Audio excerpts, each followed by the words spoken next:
Gear വനത്തിലെ സിംഹരാജാവ് ക്രൂരനായിരുന്നു.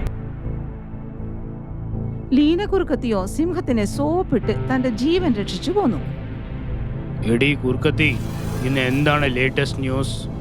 മഹാരാജാവേ, ഇന്ന് ചന്തു ചീറ്റയുടെ വിവാഹ നിശ്ചയമാണ്.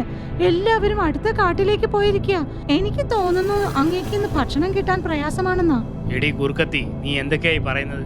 വേഗം പറ, ഞാൻ ആരെയാണെന്ന് വേട്ടയാടേണ്ടത്. ഇല്ലെങ്കിൽ ഞാൻ നിന്നെ കൊന്നു തിന്നും, മനസ്സിലായോ? സിംഹത്തിന്റെ ഭീഷണി കേട്ട കുറുക്കത്തി അതിന് ഇര തേടാനായി കാട്ടിന് പുറത്തേക്കുള്ള സ്ഥലങ്ങളിലൊക്കെ പോയി തുടങ്ങി. കുറച്ചു ദൂരം പോയപ്പോൾ കുറുക്കത്തി 2 ആടുകളെ കണ്ടു. അല്ല, ഇതാരാണ്? ഇതിനു മുമ്പ് ഞാൻ നിങ്ങളെ ഇവിടെ കണ്ടിട്ടേ ഇല്ലല്ലോ. അതെ, ഞങ്ങൾ രാംപൂർ ഗ്രാമത്തിലെ ആടുകളാണ്. നടന്ന് നടന്ന് നടന്ന് വഴിതെറ്റി ഇവിടെ എത്തിയതാ. ദയവ് ചെയ്ത് ഞങ്ങൾക്ക് രാംപൂരിലേക്കുള്ള വഴി കാണിച്ചു തരൂ. നിങ്ങളെ ഈശ്വരൻ അനുഗ്രഹിക്കട്ടെ. കുറുക്കത്തിക്ക് പെട്ടെന്നൊരു ഐഡിയ തോന്നി. ഈ ആടുകളെ വഴിതെറ്റിച്ച് സിംഹത്തിന്റെ മുമ്പിൽ എത്തിക്കുക. സിംഹരാജാവ് ഇവരെ വേട്ടയാടി തിന്നോളും. അങ്ങനെ അദ്ദേഹത്തിന്റെ വയറ് നിറയും, ഞാനും രക്ഷപ്പെടും. മരണത്തിലേക്കാണ് തങ്ങൾ യാത്ര ചെയ്യുന്നതെന്ന് അറിയാതെ കുറുക്കത്തിയുടെ പിന്നാലെ 2 ആടുകളും പിന്തുടർന്നു ചെന്നു. കുറച്ചു നേരത്തിനുള്ളിൽ കുറുക്കത്തി 2 ആടുകളെയും കൊണ്ട് സിംഹത്തിന്റെ മുമ്പിലെത്തി. എന്ത് കുറുക്കത്തി, നീ ഞങ്ങളെ ഇവിടെ എന്തിനാണ് കൊണ്ടുവന്നിരിക്കുന്നത്? ഇത് ഞങ്ങളുടെ കാട്ടിലെ മഹാരാജാവാണ്. ഇനി ഇദ്ദേഹം പറഞ്ഞു തരും നിങ്ങളുടെ രാംപൂരിലേക്കുള്ള വഴി. മഹാരാജാവേ, ഇവർ വഴി തെറ്റി ഇവിടെ എത്തിയതാണ്. അങ്ങേക്കറിയാത്ത വഴികളില്ലല്ലോ, ഒന്ന് പറഞ്ഞു കൊടുക്കൂ. അതേ രാജാവേ, ദയവ് ചെയ്ത് ഞങ്ങളുടെ ഗ്രാമത്തിലേക്കുള്ള വഴി പറഞ്ഞു തന്ന് ഞങ്ങളെ സഹായിക്കണം രാജാവേ. ഓഫ് കോഴ്സ്, അതിനെന്താ? ഓരോരുത്തരെയും അവരുടെ ലക്ഷ്യസ്ഥാനത്ത് എത്തിക്കുക എന്റെ കടമയാണ്. പെട്ടെന്ന് തന്നെ സിംഹം ആ 2 ആടുകളുടെ മേലെ ചാടി വീണ് അവരെ കൊന്നു. എടി കുറുക്കത്തി, ഇതേപോലെ തന്നെ എല്ലാ ദിവസവും നീ എനിക്ക് ഭക്ഷണം എത്തിച്ചു തരണം. അങ്ങനെ ചെയ്താൽ നിനക്ക് ഒരു അപകടം വരാതെ ഞാൻ നോക്കിക്കോളാം. അങ്ങനെയാകട്ടെ രാജാവേ.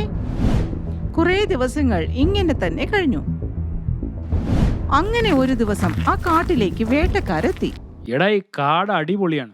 നമുക്ക് പറ്റിയ മൃഗങ്ങളെ കിട്ടിക്കഴിഞ്ഞാലേ കുശാലായനെ. വേട്ടക്കാർ വന്ന വാർത്ത കാടെങ്ങും പരന്നു.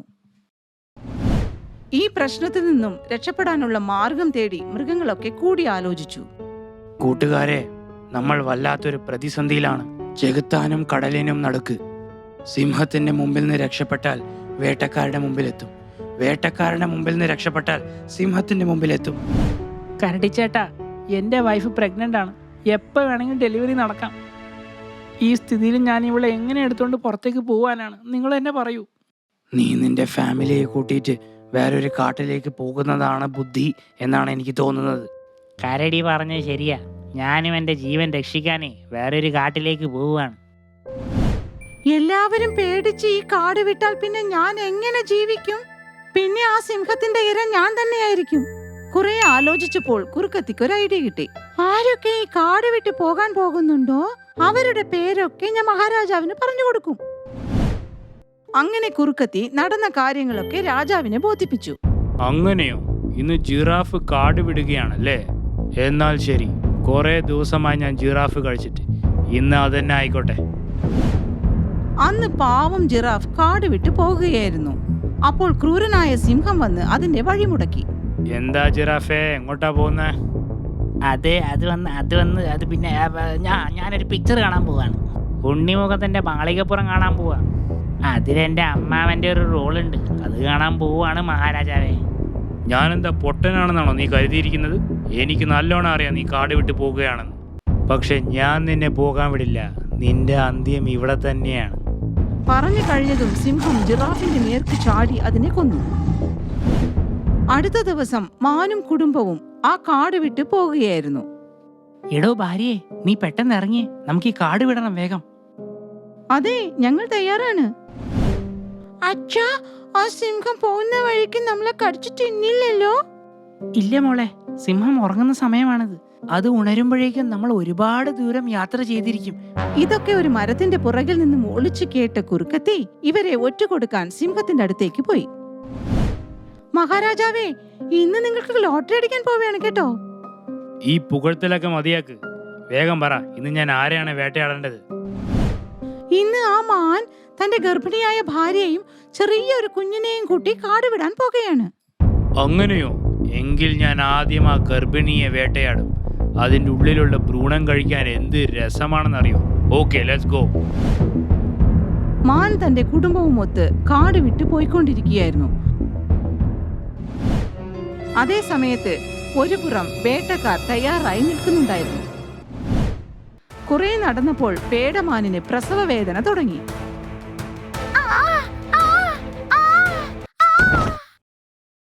അയ്യോ, എനിക്ക് വല്ലാതെ വയറുവേദന എടുക്കുന്നു.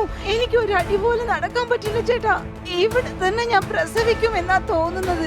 അയ്യോ, ഇതാ ക്രൂരനായ സിംഹത്തിന്റെ ഏരിയയാണ്. എങ്ങനെയെങ്കിലും ശക്തി സംഭരിച്ച് കുറച്ചും കൂടെ പോയാൽ നമ്മൾ സേഫ് ആകും. വാടോ. അപ്പോഴേക്കും സിംഹം അവിടെ എത്തി. നിക്കടാ അവിടെ. സിംഹത്തിനെ കണ്ട് മാനുകളൊക്കെ പേടിച്ചുപോയി. നിങ്ങളൊക്കെ ഈ കാട് വിട്ട് കഴിഞ്ഞാൽ ഈ സിംഹം പട്ടിണി കിടന്ന് ചാവില്ലേ മക്കളെ? മാനിന് മനസ്സിലായി അവിടെ നിന്നും രക്ഷപ്പെടുക എന്നത് കഷ്ടമാണെന്ന്. തന്റെ ഭാര്യയെയും കുഞ്ഞിനെയും രക്ഷിക്കാൻ സിംഹത്തിനോട് സംസാരിച്ചു കൊണ്ടിരുന്നു ആ മാൻ.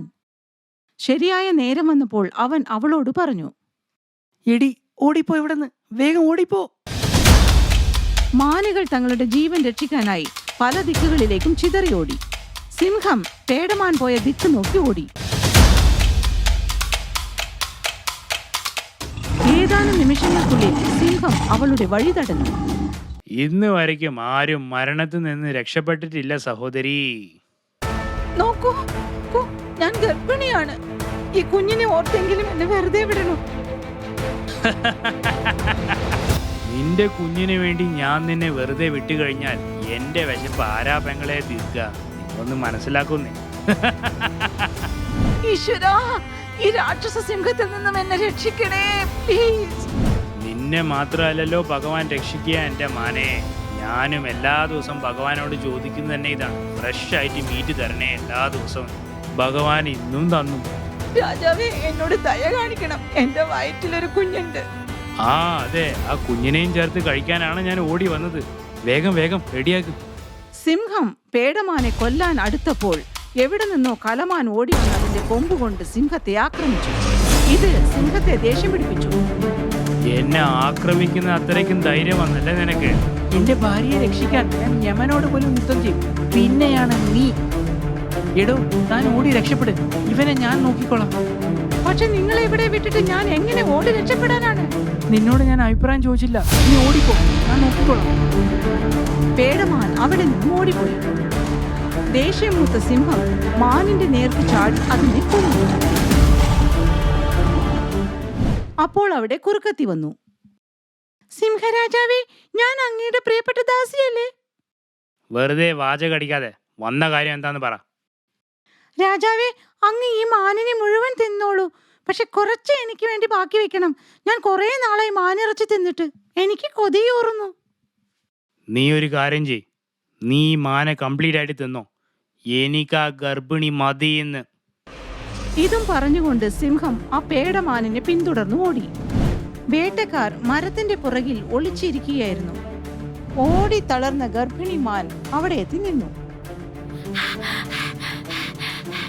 അപ്പോൾ സിംഹവും അവളുടെ പുറകിലെത്തി. നീ എന്താ വിചാരിച്ചേ?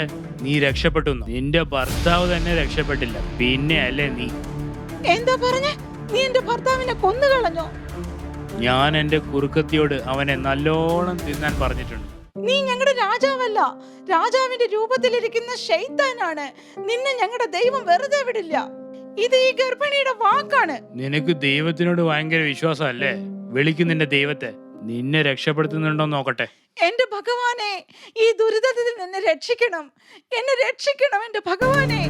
പേടമാൻ തന്റെ ജീവൻ രക്ഷിക്കാനായി അവിടെ നിന്നും ഓടിത്തുടങ്ങി. അപ്പോൾ ഒളിഞ്ഞിരുന്ന വേട്ടക്കാരൻ ഓടുന്ന മാനിനെ കണ്ടു. എടോ മഹേഷേ, നീ ആ മാനിനെ ഒന്ന് ടാർഗറ്റ് ചെയ്തേ. മഹേഷ് ഉന്നം പിടിച്ചു. അപ്പോൾ ആകാശത്തിൽ മേഘങ്ങൾ പെട്ടെന്ന് കൂടി മിന്നലടിക്കാൻ തുടങ്ങി. ഭഗവാനെ, എന്നെ രക്ഷിക്കണേ, എന്നെ കൈവിടരുതേ. മഹേഷ് ട്രിഗർ അമർത്താൻ തുടങ്ങിയ അതേ സമയത്ത് സിംഹം പേടമാനിന്റെ മേലേക്ക് ചാടി. പെട്ടെന്ന് കാലിൽ എന്തോ കൊണ്ടതുകൊണ്ട് മാൻ താഴെ വീണു. പക്ഷേ മഹേഷിന്റെ ബുള്ളറ്റ് സിംഹത്തിന് കൊണ്ടു. സിംഹം അപ്പോൾ തന്നെ ചത്തുപോയി. വേട്ടക്കാർ മാനിന്റെ അടുത്തു വന്ന് പറഞ്ഞു, നിന്റെ ഭാഗ്യം അപാരം തന്നെ. നിനക്ക് വേണ്ടി വെച്ച വെടി സിംഹത്തിന് കൊണ്ടു. പക്ഷേ ഞങ്ങളുടെ കയ്യിൽ നിന്നും നീ രക്ഷപ്പെടാൻ പോകുന്നില്ല. ഭഗവാനെ, എന്നെ രക്ഷിക്കണേ, എന്നെ കൈവിടരുതേ. നിന്റെ ഭഗവാനേക്കാളും പവർഫുൾ ആണ് ഈ തോക്ക്. ഞാനിപ്പോ നിന്നെ കൊല്ലാൻ പോവാ. നിന്റെ ഭഗവാനെ നോക്കിയിരിക്കും. ഒരു വേട്ടക്കാരൻ മാനിനെ ഉന്നം വെച്ച് ട്രിഗർ അമർത്താൻ തുടങ്ങി. പെട്ടെന്ന് ആകാശത്തിലുണ്ടായ മിന്നലേറ്റ് ആ വേട്ടക്കാർ രണ്ടുപേരും മരിച്ചു വീണു. ഭഗവാനെ, നീ എന്റെ വിളി കേട്ട് എന്നെ രക്ഷിച്ചു. നിനക്ക് 100 കോടി പ്രണാമങ്ങൾ. ഈശ്വരനെ വിശ്വസിച്ച ആരെയും ഈശ്വരൻ കൈവിടാറില്ല. ഏതെങ്കിലും രൂപത്തിൽ ആപത്ഘട്ടങ്ങളിൽ വന്ന് രക്ഷിക്കും. പേടമാൻ ഒരു ആൺകുഞ്ഞിന് ജന്മം നൽകി.